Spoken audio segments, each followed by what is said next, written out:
What's happening, everybody? It's your man Dame D NYDC, Damon Cunningham to others. Happy Hump Day to all of you. And as I'm recording and playing myself in the background, you might have caught that, but hey, this is live TV. This is how it goes down. Uh, but happy Hump Day, and we're here, man. I'm excited tonight to bring a very special individual to you all tonight. So, as you're coming in, make sure you drop us a hey or a hi. Let us know where you're coming from. I hope you enjoy the conversation like I will. But tonight's guest, uh, man, this sister is amazing. She has a multifaceted and multi-talented background. And this conversation is really for you guys. And to also add to tonight's conversation, what makes it even more special, because I don't know how much more special things can get on a Wednesday, but she's a part of and is the first lady of the Infusion TV channel, which I've been uh, blessed to be able to be in the position to start this channel on the Mogul TV Global Network. Make sure you go out there and download that app while it's free, so you can check out all of the content coming from all of the creators on the network. But let me just start with this.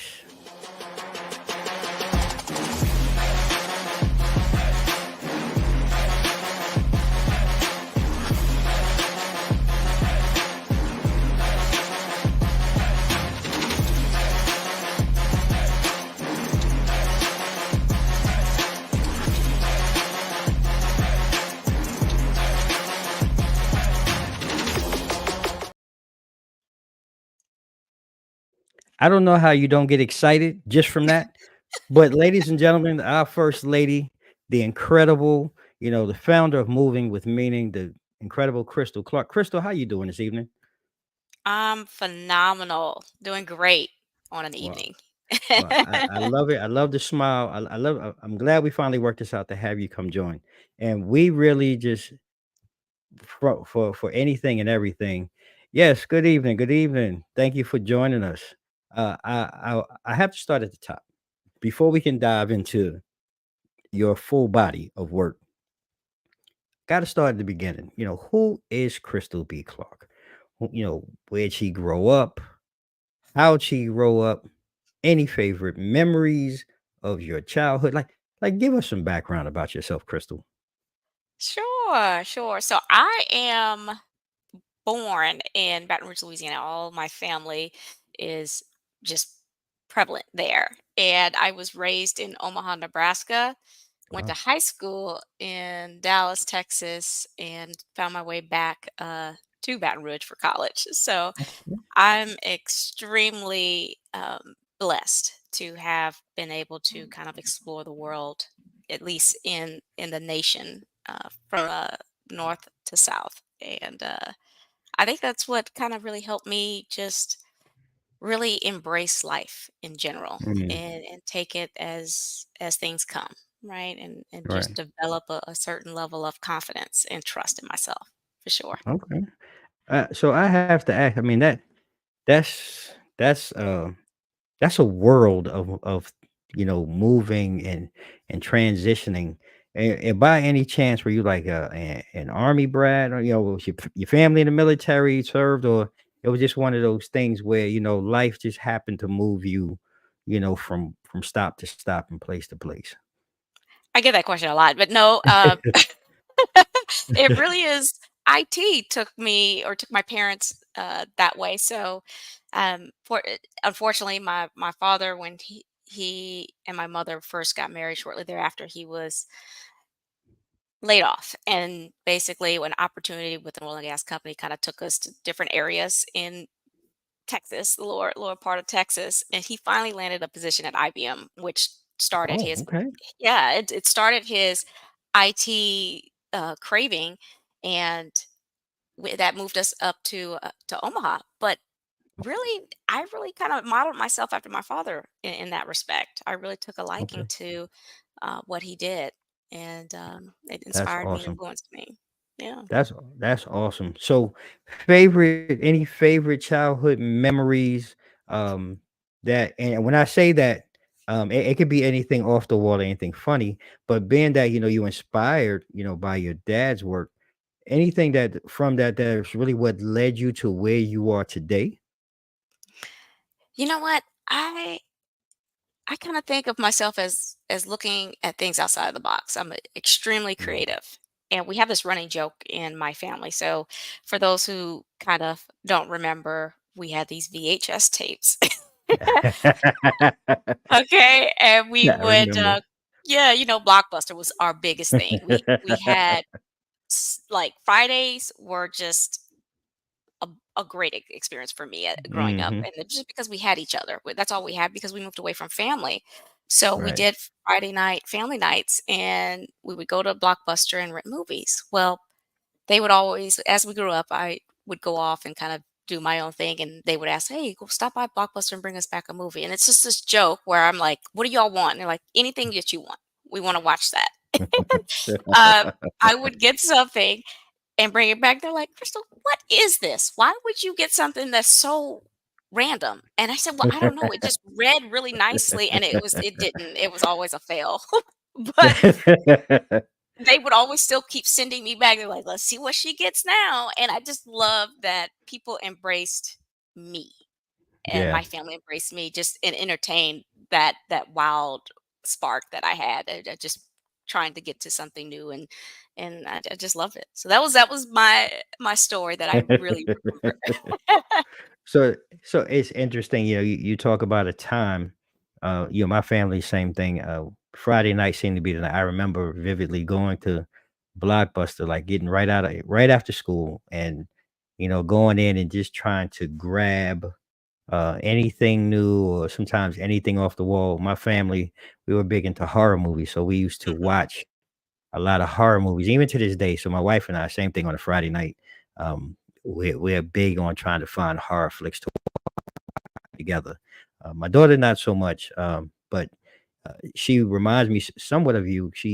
She's a creative. She's a writer. She went to school for film, and you too you have 4 pillars, and really, I guess it's safe to say, in your business with moving with meaning. And I found, and one of those things that it really blew my mind because you have to be busy all the time with those 4 pieces. And I want to start with that first piece, like the author part. Like, what or when did you find that inspiration? One that you was like, I really enjoy this, and then to write your first book. Like, how did that first experience really help shape your journey on your way to becoming, a very good author? For sure. Thank you for that. Mhm. That's so interesting. So I would probably say at a very young age, I would always enjoy writing. And it started out as journaling. And this is the way I was able to really express my emotions. Mm, The way we were raised, it's kind of what's typical, but we were raised in a way that anytime that you express emotion, it was kind of like, we don't have time for that, right? Because the world's wow, coming okay. at you. I need to build you to basically be really capable of taking on this world that we're going to Right. release you to. And that was always a missing component for me. And I Mm, used journaling as a way of doing that. And after a while, I got to in maybe late into my middle school, eighth grade years, I started getting into poetry. And I did a poetry reading at my school. And it was awesome. I couldn't believe I could speak like that at that right, age. And I was recognized by a teacher. I mean, it was very motivating. right. I I think I started doing a little bit more poetry reading and things like that in college, but I guess I got disillusioned. When I say that Mhm. is I got really focused on is what kind of money does an author make, and can I survive on this? And I'm going to college for something else. Like it was just like, Right. whoa, I got to pay off these loans. So I just put that to the back of my my bucket list, and Right. I think I got to a point in my life where I was just talking to my husband. I said, man, I don't know what to do. I feel like I've Mm, peaked in my career and I don't know if I really want to continue on this path. And he said, well, right. there's a whole lot of time. Why don't you start writing, like finish writing that book you started in college 20 years Mm, ago? And wow. Yeah, so I just went and said, "Hey, I'm going for it." And this is a fantasy book because I was reimagining my life, all the insecurities and how I dealt with Mm, abandonment and how other people have dealt with that, but reimagined in a wow. fantasy lens so that Mhm. it's more palatable, but it Right. gives everyone that feeling of shaping what that means to them and how it applies Mhm. to them and not being Mhm. so prescriptive. So I really enjoyed that. And that's kind of what, really took me off on authorship. Yeah, that's interesting because, like, you bring up, a point or a piece, um, and I don't know if you how deep you wanna go. You talk about abandonment. I know, um, I shouldn't say I know, but, there are a lot of people, that deal with that sense or that feeling. And where did you find or feel as you were becoming an adult and Mhm. writing about that? Like, what was it? What resonated within you that gave you that feeling and wanted to share that in the manner through fantasy, which again is very, it does make it palatable, but that's a, like when I think of the two, it's like the two don't go together. But Mhm. to check is like, where did that come from, and where does that feeling come from in the translation into your writing?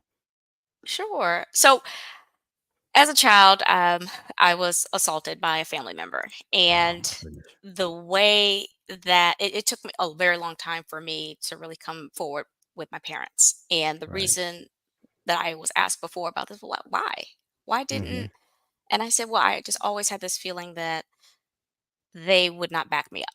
They would not have the support Mm, that I needed, right? right, And at that time, I mean, this is not giving them an excuse or anything because I don't do that. I don't play that kind of stuff with my kids. But right. it was always trying to protect the optics and Mm, protect the reputation. And I was just kind of like, I was just baffled. Like, how is that? How is it that I'm not worth that? And so I wow. got into this point where I was always chasing approval. I was Right. always looking for that. And no matter what, I just could never get enough accolades. Mm, And I got really down after I got graduated college. I got really down. Like I had got to the point where I said, I'm done. Like I'm right. done living. Because Mm, I don't feel like I'm going to ever meet these expectations that I'm imposing on myself. And it's just I was just tired, and I at mm, that moment, this was a process that took a little bit of time, but that's where my faith deepened, really deepened, right. and, Right. I went and started having, conversations with my therapist, and Hmm. that's when I realized, wow, I'm chasing something because I felt that I was left behind. I felt that I was abandoned when felt like I needed the support the most, Hmm. and I really wanted them to explain to me why did they do that.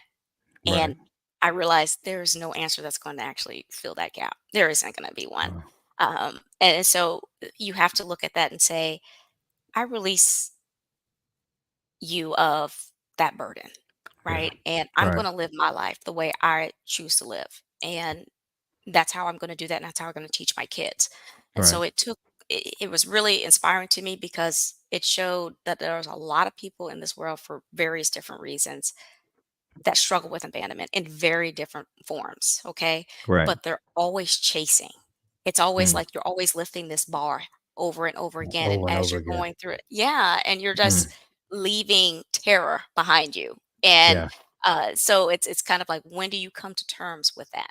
And when you finally get to that point, you really do find true happiness. And I wanted to really play that whole scene out through a fantasy drama. Wow. So I did that. I mean, that's amazing, and I hope, for anybody watching or listening, um, we getting deep for a minute, but I sometimes, I that is needed because others, really need to know that there are ways and outlets, Hmm. and therapy definitely is one. I don't, knock anyone. Agreed, amazing. I don't knock anyone for going, to therapy. That wasn't something that came up in my generation. Um, Hmm. we really didn't seek out that type of help. It was, you had to figure your own way through these things, and then for you to be able to create that outlet through your writing. And I'm curious to know, even in that point, like, what kind of response have you gotten from maybe others? who have read your work and just responded to you, what has that response been like? To me, it's been overwhelmingly just ecstatic. Everything that Mm, I wanted my readers to get out of that book, they got. I right. I would talk to them, and I would, when I have different book reviews or go on different podcasts and talk about it with someone who had read it, they're like, I got it. It was very Yeah. loud and clear, but it was very engaging. I could Mm, relate to it. I think one of my ARC readers even told me, I feel like I'm knowing who you are just by reading this book.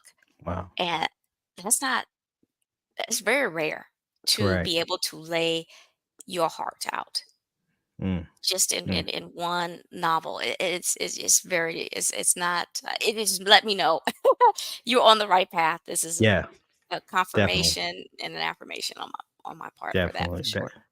Well, I hope you continue to create and help others work Mhm, through, you know, their issues that they may be dealing. Because sometimes I think, and I'm just one of the people that sometimes you come across things or people that you really need at that point in time in your life. You may not realize it, mhm. and that honestly, that was kind of the feeling that I felt uh, when I first saw your work, just kind of watching in the background, and then reaching out, and then getting to meet you, and now here we are. Not only here on our platform, but just on the channel platform. Um, it's really inspiring, what you do. And again, that was one of your pillars. But I also want to know with writing, because there has to be the flip side, there has to be the challenge, right? Of, being able to overcome whether it's your personal feelings about what you're, because this is personal and you're spilling it out on paper for people to read. And then there's the whole writer's block, and then all the other things. So like, how do you, when you're sitting down putting together your work, like how do you kind of come over some of your challenges and stumbles and thoughts, when you're trying to put them down on paper for others to read? Man, that's a really good question. Um, so the way I write my books, in any books, but whether they're fiction or nonfiction, I have an end in mind, like how I Mm, want this to end, and hmm. everything I write leads up to that. Mm, And yeah, I've gotten writer's block is it comes in various different forms. So for right. me, I would be stuck on one chapter, the last chapter, for many months. And I think I had one of an individual who asked me, who was checking in, why do you think you're hung up? I go, I'm scared to finish it. I'm Mm, scared to finish. I'm scared wow. to finish. I know it's great, but it's like, it's the Yeah, next right, right. step. And so I literally put a mental block for me because I Hmm. was like, I need to be ready for that moment. And Mm, yeah, so I I do a bit of planning and right. plotting, and so Okay. when I do that, it helps. I do it in a way that I'm structured, All but right. it allows me enough creativity in that moment Hmm. to really expand and go beyond. So I don't think there's a lot of people want to just kind of just write down what they want, and oh my gosh, your editor will kill you. Like the editing part is so ridiculous, but you have to be able to switch the stories around a little bit, you Right, know? right, And so right. it gives you a lot of fluidity and a lot of Mhm. flexibility, and that's very much like life. It's like Yeah. ordering the chaos. So yeah, that's how I That work with that's it. a great point. It's a lot like I gotta remember that because I mean that statement can apply to a lot of things, whether it be in your personal, your personal life, your business life, just dealing with Mhm. individuals on a daily basis. It's life, and you got to be able to shuffle and reorder things to really get through. And that statement though also leads me to another one of your pillars though, um, where you provide life coaching services. Mhm. Now, where did that pillar come in, for you and your foundation of moving with meaning? Absolutely. So this is something that I naturally fell into. Okay. So, when I was in a consulting firm, an IT consulting firm, one of the prerequisites there that obviously you're going to be getting a ton of experience. One of this is to give back to the other individuals who are there and to be a mentor and a coach to them. Right. So this was kind of a natural gravitation for me, and a lot of people ended up getting referred to me based off of just how I spoke about um, different disciplines and how I Mm. explained how like, I just made things very easily comprehensible, I guess is a Right. good way. And I was very successful. And so it's kind of like one of those things where like, hey, if you want success, go reach out to your girl. So um I just did that. And then when I left that company, those individuals that I coached and mentored stayed in touch with me. And they would Mm. follow up with me on different things, and then I realized, okay, I'm coaching my friends and my family. What is going on here? And next thing you know, I start seeing stuff like, you actually get paid for this, by the way, right? You're doing this Mhm. stuff for free. So that's really how it fit in. And with life coaching, the life coaching is like really broad. So you Right. always have to niche down.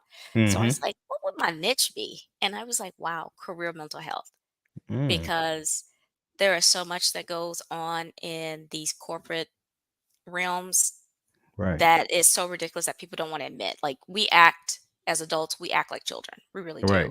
Right. And we're fighting to get noticed. We're fighting to get to the top. And there's just, it's so competitive. Right. And it could really wreak havoc on your mental health. Mhm. And what you'll start to realize is you start to either bring that stuff home, or you'll start to be True. performing better at work than you are at Right. home, which is what Right. I was doing. And so Okay. I just I mean, I had almost had a nervous breakdown at work. I mean, Really? it was, yeah, Wow. yeah, it was very competitive. It was just there. mm, Mm. People people will do some really nasty things, and True. you have to be able to manage your emotions in that Mhm. moment to Mhm. maintain your professionalism. But then how do That you set up part. boundaries, right? Mm. Beyond that, and Right. still be able to work with this individual. It took me a good amount of practice for that, but I definitely came up with a lifestyle and some supporting material and resources that I think just made me successfve in that, and as well as Mm. what I give out to other people. So Well, see, I have to ask now because just listening, I've, I mean, I've been in stressful environments, but it was more so the stress was coming from management that was, I'm just going to call it, sometimes you get caught up in situations where management is incompetent, right? mhm, And when you mhm. have that type of stress, when you are in a position where you know more, let's say, than your manager or the owner, it can be stressful. But how do you? You're right, because I think we all been there once or twice, Yes. and I know you're in Houston, and here in the DMV and the DC area, you have all of the government work, contract work, and all of these different things that go on. It is very stressful, and it can be. But how do you? Well, let me take a step back. Like from your experience, um, what challenges or what are some of the most common challenges that clients that you've worked with um, faced in the day to day? Because I know you come from an IT realm, and how have you helped them overcome these challenges? Because I think if there's a one or two tips or something that you can share with our audience and those who are watching and those who will watch this on the playback can use to incorporate maybe into their daily schedule or work habits to kind of help them navigate and de-stress so that they don't, and I hate to say the word, but go postal Yeah. at work. Yeah, absolutely. So, whew, okay. So there's probably two things that I've heard in my life that I was giving advice for. So the Okay. first one is, everyone is replaceable. uh That's a yeah. very difficult reality because we Yeah. work so hard to not be replaceable, and then you end up getting laid off, or someone else gets chosen over you, and you're kind of like, Why would you?" Like, I've gotten laid off before, and two or three people have had to replace me. Why would Mm-hmm. you do that? Right? It Right. just doesn't make any sense. But that's because everyone's replaceable, even your boss. Yep. Yep. The second one is, you're only responsible for what you say yes to. Mm. And this is another very difficult conversation to have with a lot of folks, is because they will tend to basically overcommit. Will Right. overcommit to everything. For me, and there's several different ways. So for me, it was because this was the only way I could get opportunities. And when I Mm, mean I could get only opportunities, I got the opportunities that either one, nobody else wanted, like nobody wanted it. They didn't feel it was valuable. They felt it was beneath them. I was like, nah, keep right, it here. right. The other one was that it was difficult. It Mm, was difficult, and the success rate was like, ideally, don't take it. This is way too risky. right. I would take those projects. So anything Mm, that came to me, um, I just I blew it up. So I basically increased my visibility. And what ends up happening is if you're always saying yes, you're always going to get asked X. until you Yep. say no, right? Yeah. And my Yep. assumption, and this is just my assumption, is shouldn't you know that you've asked me to do 10 things? Why do you keep Mm. asking? And my thing, they're going to probably say, why do you keep saying yes? Well, it became the expectation too. Yes, You you you said you that. create you created the expectation that, Yep, oh, let's just go to Crystal. Crystal's yep. going to take care of it. You never set that boundary. Yeah, there you go. There Mm, you go. mm, mm, So mm. that those are the most common characteristics that I come across individuals with, and they're very difficult to say no. It's very difficult to say no Mm, to certain things because mm. you feel like you're disappointing the person that you're telling that Yeah. to. Yeah. Uh, Yeah. but it's kind of like, well, you're prioritizing your work, and Mhm. again, you're setting those boundaries. But the second part to this is just um, the truth hurts. Yeah. Yeah, I that part. always tell them, yeah, That part.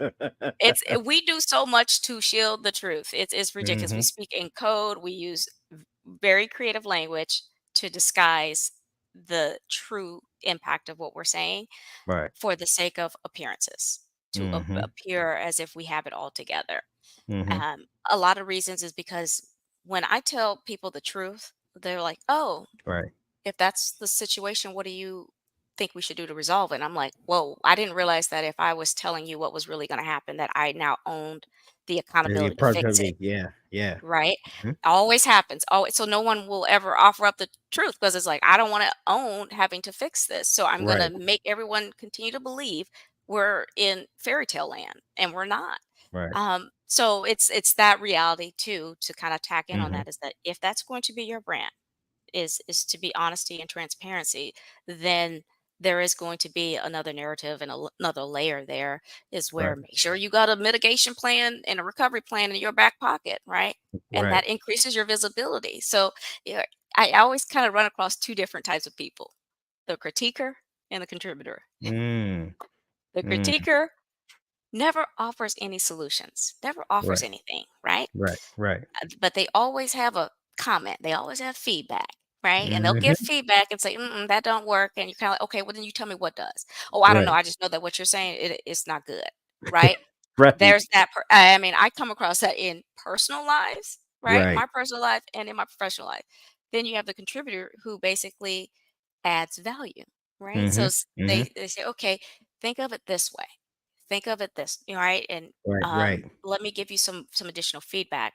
Try to word Right. it this way, right? Something to help contribute and grow to you, just professionally and to be successful. And Right. you got to know who those are. You got to know who Mm. they are. Well, you speaking to brother. What's up, Black? Thank you for joining us tonight, brother. Black, former military and working in the government sector. He says this is prominent in the military and government sectors also. And he says your perspective can help or hinder you in some of these situations, which again, as you mentioned, can also be subjective. And great stuff. And thank you, Melvin, for the comment, because I mean it's right on Mhm. time with that. And how do you, like, when you find dealing with folks, um meeting their unique needs, I guess, is really the question, because everyone, we're all individuals, we all have individual perspectives and different things. But how, when you, let's say if I'm coming to you as a client, how do you walk through I guess a meeting, or Mhm. I'm losing the word, but when we first meet, how do you meet their unique needs as you go through the life coaching process? Absolutely. So I have what's called a 3C approach, which is Okay. connection, comprehension, and credibility. Mhm. And it's really about the power of restatement Mm. because when you meet with someone, it's kind of like, you definitely going to chop it up for sure, right? But you want to connect with them, right? Mhm. And then Mhm. you do that and you kind of get to know them with who they are, what type of person they are, and where they're looking to go, right? Right. You want to create this vision for them. But sometimes they get really vulnerable in Mm. these cases because they're either disillusioned, they're stagnant, or they just simply just they want to give up. They Yeah. really do, and they're looking for any glimpse of hope, right? Mhm. And you have to really understand that. And when the way Right. you understand that is you listen to what they say and then you restate it, okay, Mm. and summarize Mhm. and say, "Did I capture that right?" And they're like, "Yeah." Well, if I understood what you just said, that means I must have went through something very similar to that. Mm. So now I've Yeah. developed a level of credibility immediately Right. right after Right. that. Right. And my background is so varied. I've been through it and I know.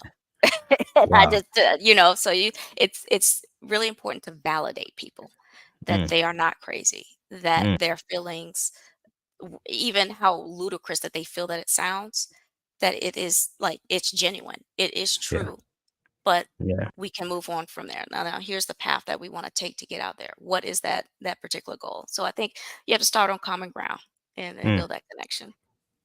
Yeah. So Black, he drops in the comment, upfront transparency and expectation management are paramount. And I think that's really great. Like what you say, you bond, you connect, you create that level of, you know, credibility. But as Black is saying, you also have become very transparent and you're helping people walk through that minefield, that's Mhm. really of Mhm. expectation management that's really, really needed for them to continue forward. And I can only say like just listening, I'm sitting here, in my mind, I'm sitting here blown away. I'm just sitting here like, whoa, like really, like this is really deep on how you get into this with the life coaching, and it's really key. And I hope people are really paying attention. And if you need it, you have a person. Yeah, look, she dropping gems. I'm telling you, Crystal has been amazing from day one, from the time I met her, and just building on this journey. Having her join us as the first lady on Infusion TV. I'm really glad that folks are getting the opportunity to hear her and see her live. But definitely go check out her work. But I want to continue, Crystal, because you also, like I said, we've touched on two of the four pillars that you build your business brand on. Uh, but then there's the blogging part, right? Mhm. And Mhm. then, I can see some of the tie-in, with you being a writer, and an author. But what topics do you enjoy covering, the most in your blogs? And how do you, I guess what's the word I want you to reflect, if you will, your personal philosophy in your blogging? Oh, for sure, for sure. So in my blogs, I think I'm really covering personal branding. That Okay. is so key as far as what you're known for, Mm-hmm. okay, and your reputation, and that crosses the gambit again from personal and professional worlds, and that Mm-hmm. is really what everything that I do is. Everything that I put out there, you can apply to your professional life or you can apply it to your personal life. You're Right. just changing the application. That's all it is. So, a lot of of my blogs are about creating that perfect archetype of what you want to build and be known for, Mm. creating that voice and that narrative. What is your message? Right. And how do you go about doing that? And just kind of dropping, I ain't gonna lie to you, free information about how I went through Right. it, right? I Right. went through it. I did it in like 3 to 6 months in a Mhm. very competitive environment, Right. and to really embrace your uniqueness and who you Mhm. are and let that shine. So for me, a big thing about me just being a Black woman in IT, Mhm. I'm usually the only one In the room. in Mhm. the room. Exactly. Mhm. Mhm. That is an advantage because I stand out immediately. Everybody else has to work. True. True. Okay. True. So now that I'm going to stand out, now I've got my platform. Here's what I'm going to do with it. So you Mm, have to go in and look and just flip that again, flip that right. and turn what they, because it can be lonely. You can really look at Mm-hmm. it and say, oh my God, it's lonely. Well, I tell you what, if I want to change that, I need to step in and be the boss. How do I Mm, lead and how do I get mm, that visibility? That way now I can start bringing different individuals and I can start shifting what that right. looks like and create a Right. different culture. Right. And so you will be amazed at how well that is received, right? Mm-hmm. It's so easy. It is so it just being a different ethnicity and being diverse. Hoo hoo hoo. I can't Mm-hmm. right. Nobody looks Mm-hmm. at it that way though. Right. Nobody looks at it You that way. you're It's a so strength. true. Yeah. It is a strength, and it harkens to me because just in you saying that I don't want to say I've become, you know, accustomed, but same thing, in most places and spaces that I've been the only manager, supervisor, director, whatever it is that one, it's not really built for men of color Hmm. to be in positions and then to be able to speak. I couldn't tell you how many times people have said to me, "You speak so well." And I was like, "Well, what am I supposed to do?" Like, and it's the mentality. But again, though, I learned early on, like what you just said, though, that creates a sense of power because now I know you're afraid of me. Hmm. And Hmm. just by having that control and understanding is it's like a game. Anything else you do, you learn how the pieces move on the board. You assert your control. And I've been in a place where I've been able to do the same thing. I've been able to hire more people who look like me, who are just as talented as our counterparts, and we've exceeded. So it is a thing where you do have to learn how to use that separatism, if you will, and that individualism in the color of your skin to your best ability and to your strength. And you know, I'm curious then, like it goes back to your life coaching. Is that Hmm. something that too, like, do you build that in, as a, I don't know, a segment or a piece? And I want to be specific when we're talking about people of color, because a lot of times, we go back to your abandonment that you were talking about earlier on and not feeling appreciated or being identified. Is that something that you also build in the conversation sometime when you come up with a client that feels like they need, I don't want to say kick in the pants, but don't realize that they have this ability within them? Yeah. So for sure. So this can be used in with Mm, any client, right? okay. Because it's about looking at them and kind of saying, "What is unique about you?" I've Right. really that's what I ask everyone. I said, "Well, tell me what is the best thing that you've accomplished?" Mhm. And sometimes people really struggle to give themselves credit. Mm, mm, And so it really forces them to really acknowledge who they are and their strength. And you take that. That right. is their meaning. That is what they feel that create an identity with. Right. And so you build on top of that. And so it doesn't necessarily have to be something that's more related to, diversity or ethnicity. For others it is. But Right. you ask the question and they will guide you. So I Mm, look at it from that perspective. I mean, I love it. Oh, this awesome stuff, Crystal. I mean, the gems keep coming. So going back to the blogging. Mhm. Um, is there a deeper meaning for you? Because I know I get the writing piece. But blogging sometimes, that could be a daily thing, a weekly thing, a monthly thing. Do you find that more personal and more enjoyable or more engaging for you to really kind of get that feedback and that adrenaline to keep blogging? Because people kind of sometimes they overlook that the fact that blogging still happens and there's still great bloggers out there. To me though, I think blogging is a little more personal. I mean, I try it every now try to sit down, I try to write pieces and articles and things, but that is more personal to me though, a lot of times when I find that I'm writing those pieces. So how is that for you? Oh, okay. So there is nothing that I do that doesn't have meaning or that doesn't Okay. have Okay. purpose. Okay. Okay. So if I'm going to write something, oh, it means something, right? I'm not Okay. I'm not just taking my time. It could be. So I do monthly blogs, Okay. and here's what I thought that was so interesting because I don't know, like maybe I'm searching up a recipe or something, Okay. and I get to a recipe and I click on it. I don't even realize that I'm reading somebody's blog. And it's a Okay. recipe. And so what they did is they attached a story to this recipe. So in order to get to the recipe, you got to read Yeah, their read the story. right, right. Right. So I was like, "Oh, that's pretty smart." Cuz I didn't think if you were to say, "Do you read blogs? What blogs do you follow?" I'm like, "None." But yeah, I actually do. Right. All recipes, that's a bunch of blogs, you know? Right. So I thought about it that way and I said, "Okay, let me put together some toolkits or some hacks Okay. together that really mean something to me." And what I'll do is I'll get kind of at the beginning of the year, I'll kind of put a list together of all these things that mean something. Mhm. And when it gets time to write a blog or post anything, I'll look at that list and I'll see what is speaking to me, right? Mm. And then I'll pull that out and I know that I'm giving my 100% attention to that particular post for that month. Right. Right. So you get you getting all of me. I like that. Imma have to steal some of that. Imma have to borrow. I'm not gonna steal, I'm gonna borrow some of that, 'cause I didn't think of it that way, but now see you learn something new. Yeah. Um, I wanna transition then to your last pillar, Mhm, and, you are a tremendous and I say podcaster, but I try to get people that say podcasting has evolved.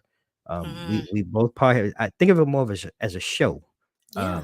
and the talent that you bring, like again, I had to go back. I didn't realize the depth of your catalog, which is really huge. And I'm going to let you speak to that, But what motivated you to start, your show, and what message do you really hope to convey, through your platform? You know what? This is so fortuitous because I went in it with a completely different mindset than Hmm. what I started going off with it. So, Okay.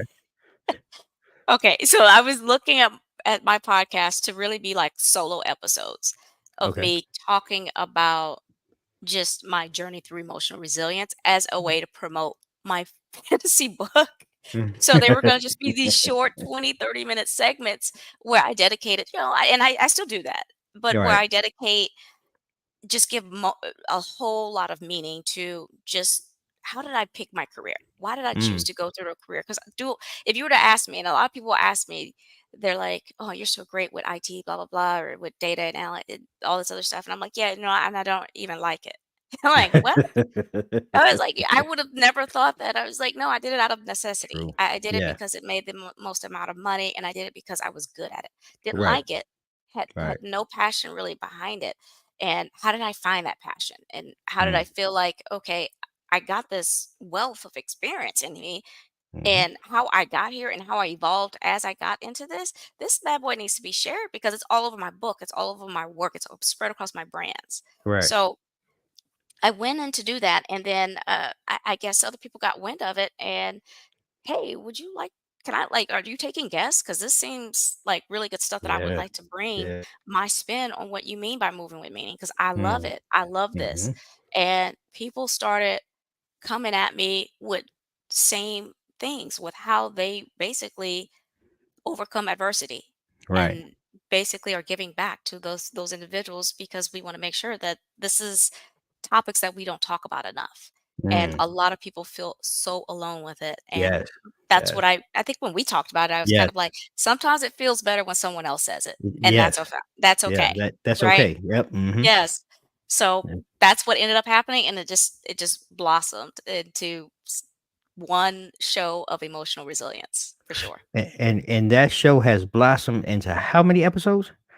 Oh my gosh, just we're oh my goodness, we're gonna get to 100-ish, over 100, I next year. mean, Yeah, that's way only to 2 go. years. Yeah. That's the way to go. I mean, the stuff I mean, your work is dope. It really is, and I mean, Aw, it's thank you. amazing. Yeah, I mean, you keep doing your thing, and with that too, though, I know being a show host, you get to sit down and you get to talk to some really incredible people, some amazing people, and you get all of these memorable moments and things that maybe you take and you add maybe to your repertoire or you add to Mhm. your life's journey or your personal journey, whatever it may be. Is there maybe a I don't know, a remarkable or memorable moment that comes to you that, from your show that had a Mm, significant impact though on you? man. I'm trying to think because there were So so many I could imagine. many. They were just I was just kind of looking at things and I'm just like, man, this is interesting how people just have gone through things and overcome a lot. Mhm. There's a lot of similarities in a lot of Right, things that right. that we had. But this one, okay, and this is one guy at the very like I think he was had to be like my first interview. So I was nervous. Okay. And this guy was very stoic. He was very apathetic. Like Mhm.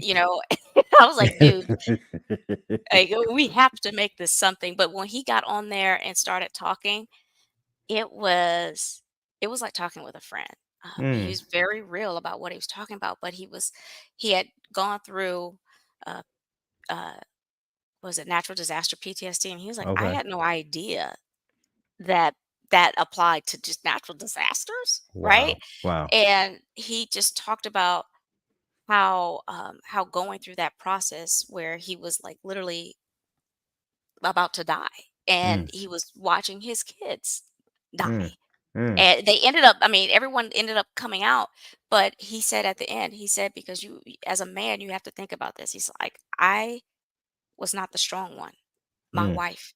I'm on here Ooh, because of my wife. I told ooh, her to leave me, mm. take the kids. And she said, no, I'm Wow. not going to do that without you. And they all recovered. And he's like, it changes the dynamic of a relationship It really when you does. experience something like that because Yeah. his identity was attached to that. Mhm. And so it was just something interesting. It made me reflect on my own marriage and what my husband is going through because we get so much into I'm the wife, or I'm Yeah. the Our roles, our gender yes. roles and things, yes. Yes, Mhm, and I think I always would have thought he was very super confident, and I think he saw mm, some kind of meme before, and he showed me, he's like, "This is what goes on through men's minds," and I read it, and I was like and it was like, "Am I good enough? Am I mm, doing this?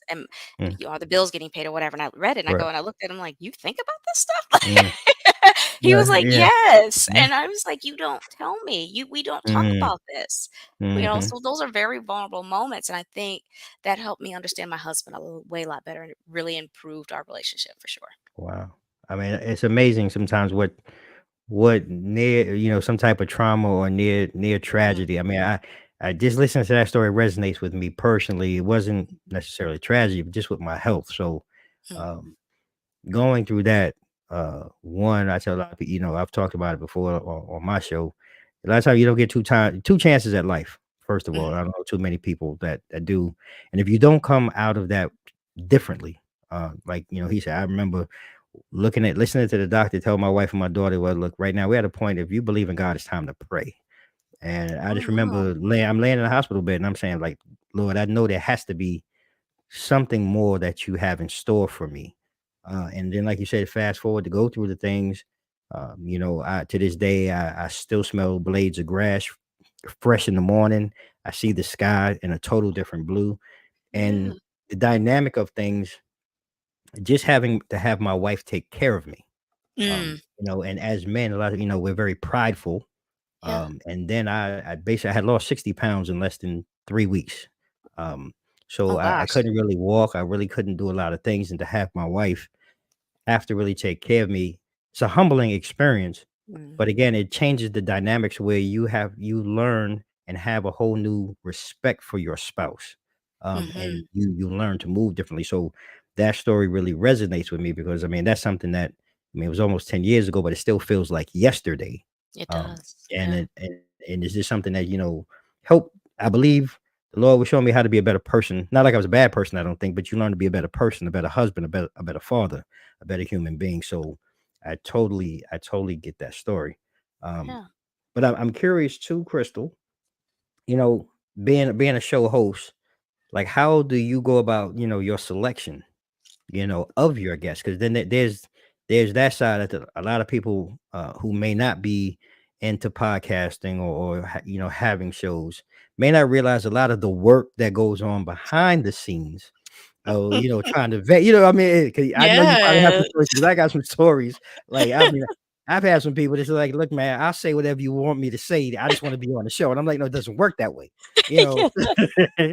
So that research process, everything that goes behind the scenes, like, how do you go through your process of selecting your guests? Okay, all right. Well, first of all, I want to say thank you for sharing that. That was really brave of you Eh, for sure. no, hey, Um, I'm open book here, open book here. oh, good, good. Mhm.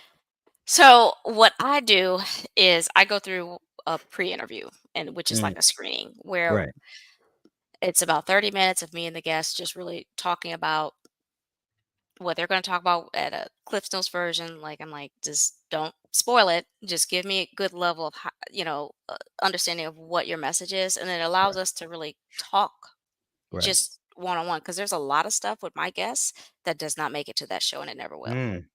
There's a Okay. lot. Mm, Okay. So mm, we build this chemistry and this bond even before the show starts. right. Now, I will only tell you maybe like there's one person that I was like, I didn't call back. Like I was like, no, I don't think this is a good fit. It was just a little far out there for me, Yeah, for me yeah, and what yeah. what I was putting out there. But Mhm. everyone else seemed everyone pretty much. If you get to my show and you get to talk to me, 9 times out of 10, I'm gonna put you on there Right, 100% of the time because you got a right. message. You have a Yeah, message. right. And what's really unique about my show and what I tell them is like I do these one's for the chemistry, but two is for the inspiration. I Mm, custom write the intro and outros, meaning I write right, it. ChatGPT does right, not, right? right, And right. it's 100% inspired by what we talk about in that conversation. Mhm. And Mm, they get to hear it when we record that episode. So everything, the only thing that's quote unquote scripted is that script, but the right, reaction and how right, what I wrote right. wove into the rest of that Mhm. episode, It's all it you. is beautiful. It is, Mm, I mean, it is.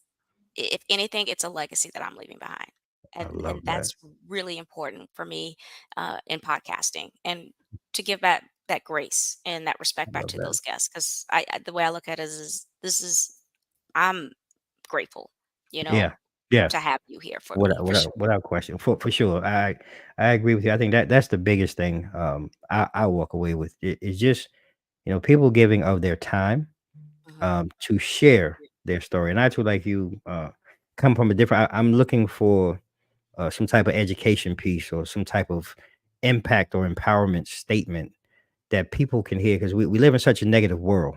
Most of the things that we see out here is usually the first thing the news shows you is something negative.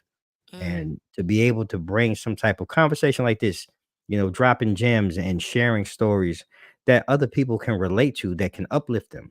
Maybe somebody watching this today or watching this on a playback in the future, may have been the time that there was a message in this that they needed hmm. to hear.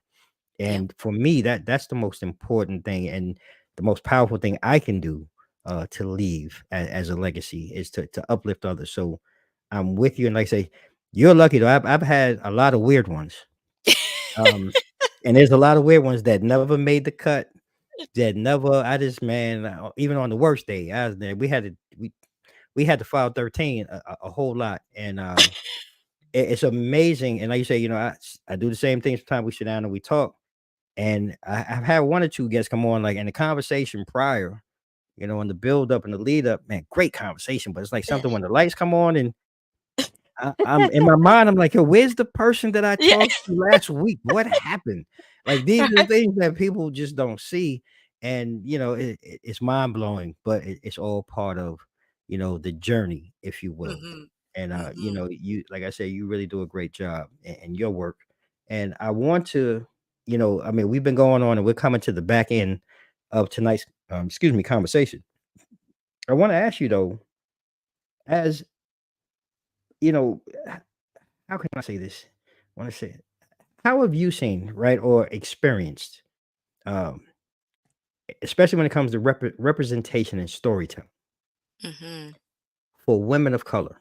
What have you seen that's positive or something that we can look forward to see more great storytellers like yourself, our women who really are holding it down, uh, in the writing industry, moving forward, or really from when you started to where you are now. So I think for me, I'm just because maybe it's because I'm engrossed in the community or whatever else. I see tons of storytellers of women that look like me, Mm, tons. The mm, difference is probably the platform, and I have a book getting released in it's a business self journey book, and it's getting released January 2025. And there's this quote in there that I just love. And Okay. it's commitment propels the journey, it's capacity that sustains it.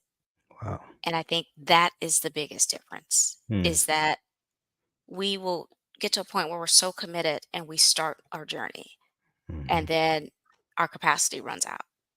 And mm, that could be whether it's time, whether it could be anything, but it runs out, and that is the part that makes the difference. And so I would definitely encourage uh, us to yeah. network with each other and Mhm, utilize our skills. Sharing is caring, and I think as long as we can connect with each other, yeah. we can help uplift everyone. I think that is the true difference. Mm. I like what you just said and all of that because the one word that steps out, and this is something that I've been trying to figure out because everyone is not like minded. But you say networking, and networking is different for everyone, right? Hmm. How do we? And I want to be specific again as people of color. How do we more specifically really kind of get over the hump? Because I know a lot of times, so many people have been hurt or Hmm. damaged um, while networking. Hmm. But how do we get over that hump? Because the amount of money that comes out of our community uh, that goes to things that are not really empowering or anything like that, that we'll give to others, but we won't give to each other. And like to me, I'm just curious, just listening to you say that, like, how do you broach or how do you suggest people broach that so that we can network and become stronger as a community? Right. So a lot of times, the first piece of that is, ooh, we are so much harder on ourselves Ooh, tell it. than, yeah, than anything else. Mm-hmm. So we will, like, the first moment that you get a bad service, right? Mm-hmm. We immediately cut it off. And that's like, Yeah. wow, you've never gotten bad service from McDonald's, Right. from Right. Target, and you go back, right? And Mm-hmm. so what I do is when I've had a negative experience, I give positive feedback. So Right. it's like, it would have been great that if you had done it this way, right? Right. This would have resonated a little bit better with me for us to continue this relationship. Right. So I would always, even if it's a negative relationship, I was still, any relationship that I've ever had Mm-hmm. where it was negative, is if I'm going to disengage with that individual, I always disengage and say, this is why. Right. And it would have been great if we could Right. have worked through that in Right. this manner, you Mm-hmm. know, because this world is way too small. Yeah, it And is. I always look at them and tell everyone, like, do you know who you're working with? I'm gonna be Mm. something someday, Right. Mm. and my opinion's gonna matter. You should treat everyone with a level of respect because you don't know. Mm. You don't know. Whew. So that's the way that I look at it, is know who you're talking to, and treat everyone with a level of respect that you want to see given back to you.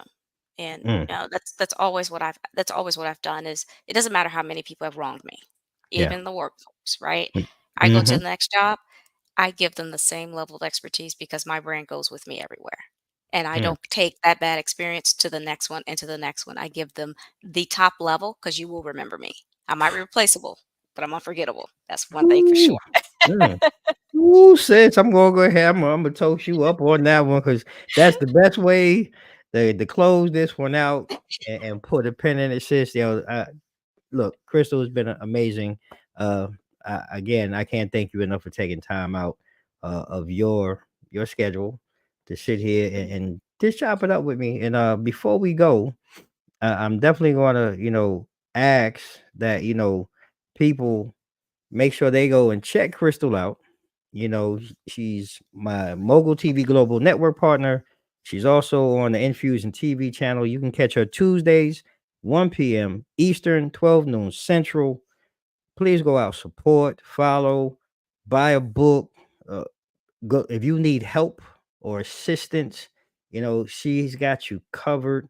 And before we go, Crystal, I want to allow you, go ahead and share your social media. For those who are watching and those who are going to watch this on the playback, so they can contact you, and get things moving moving with meaning in the right direction.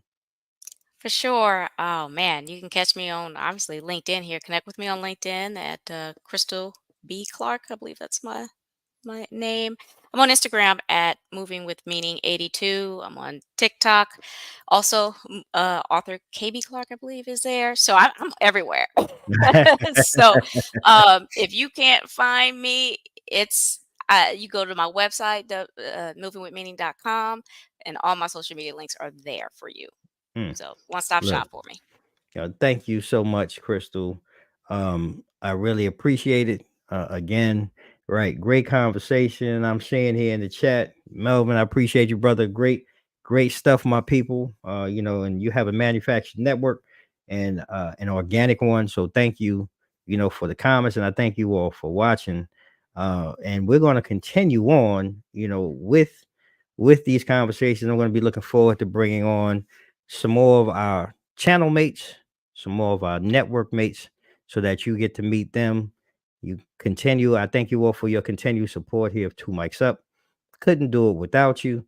I want to take a second before we close out. Got to shout out our sponsors who have really been a big help in us continuing to bring great conversations such as this. So don't go anywhere. Be right back after this short break.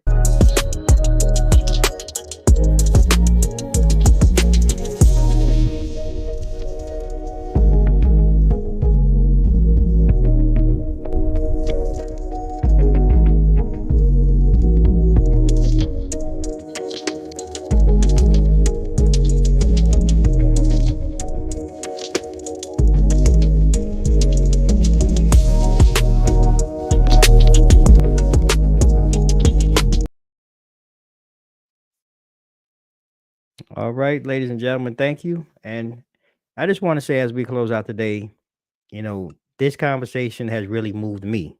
And I hope it has moved you as well. Not only to find your meaning, but to find your purpose. Everyone has a purpose and a meaning to fulfill and share with others. And that's the one thing I really feel that connects us all. And by continuing to move with meaning and move with purpose, we can only elevate ourselves, not only as individuals, but as a community. So take some time to really think about that and think about where you can fit in and where you can go ahead and help elevate yourself and those around you to make not only your community greater, but our community greater as one. So I thank you all. It's been another great show. And like we do, ladies and gentlemen, at the end of each and every show, may you all stay safe, stay blessed. Mike's out.